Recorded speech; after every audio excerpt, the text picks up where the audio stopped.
Yesterday, in the final hours of the ceasefire, I had a dear friend who lost his elderly parents. There was absolutely no warning, and they were targeted directly in their apartment.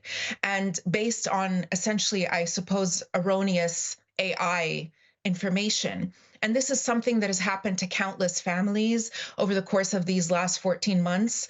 It was especially difficult. I am in Montreal, but I was speaking to friends throughout the day. I was hearing the airstrikes.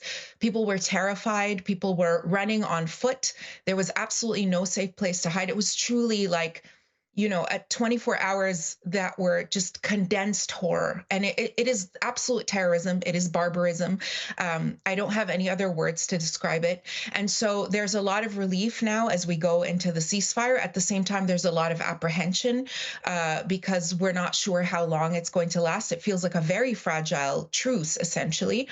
And also, people are coming back not just to devastated homes and devastated lands in the South, but they're picking up the pieces of their lost, families.